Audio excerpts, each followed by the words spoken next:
good morning or good evening. I hope you are all always well. I'm Lulu. These are my daily stories. I hope you share the happiness with every adventure I have with my friend Marshmallow. Here we go. One Tuesday afternoon, the clouds above the school for magical pets looked suspicious. Not stormy. Not rainy. Just weird. One was shaped like a banana. Another blinked. And the largest one had a small red door on it, floating high above the school towers. Lulu shaded her eyes. Is that a house? In the sky? Marshmallow blinked slowly. Then he sneezed. Then he vanished. Poof! Marshmallow? Lulu spun around. There he was, hovering. Floating upward like a furry balloon, paws stretched toward the strange cloud door above. Without thinking, Lulu grabbed his tail. Hush! They both shot up into the sky like confetti in a storm. The wind howled in a spiral and dropped them with a soft plop onto a floating platform. Before them stood an enormous glass dome, gears turning lazily along its curved roof. A bronze sign above the door read, "The Grand Weather Station, keep out, unless you have hot cocoa." Lulu reached into her bag. Miraculously, she did have a tiny thermos of hot cocoa from breakfast. She held it up. The door swung open with a dramatic hiss.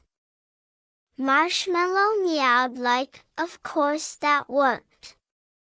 Inside, the weather station looked like a mad scientist's clock tower.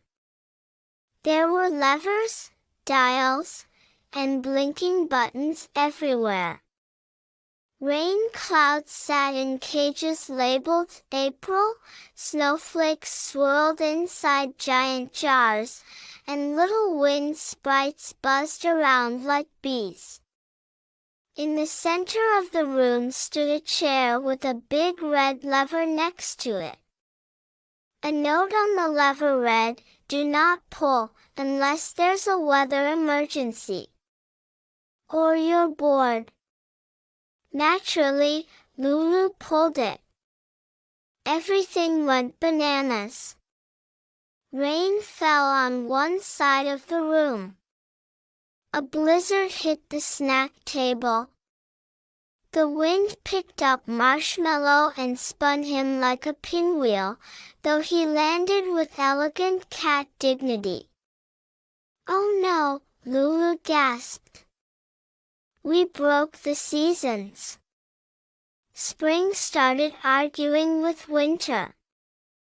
Summer arrived too early, wearing sunglasses and a straw hat, while autumn sulked in a corner throwing leaves at everyone. The weather system had gone completely out of whack. "Okay, team," Lulu said, tying her hair back with a ribbon. "Time to fix this mess." She studied the controls and flipped through a manual titled, "Cloud Management for Dummies." Marshmallow, meanwhile, discovered a panel of buttons shaped like fruits. He stepped on banana. A yellow breeze swept the room and a voice said, "Tropical mode activated." Lulu shouted over the wind, "Step on something normal." Marshmallow squashed the blueberry button with his paw. Suddenly, everything calmed. The seasons stopped bickering. The snow politely melted. The rain packed up and went home. The sun peeked out with a wink. The glass dome glowed warmly. A silver pigeon wearing a monocle swooped in and handed Lulu a scroll. You are hereby certified as emergency weather mechanics. Well, Lulu said, tucking the scroll into her pocket, if anyone needs their clouds adjusted, I guess we're available. Marshmallow purred and pawed at a dial labeled precipitation. The sky above them rained gentle purrs for 2 seconds. That evening, they drifted back down to the school, landing softly on a patch of grass near the dormitory. Lulu looked up at the sky. It had returned to normal, except for one small thing. A cloud shaped exactly like Marshmallow floated by with a halo and a smirk. Lulu giggled. We may have tweaked reality just a tiny bit.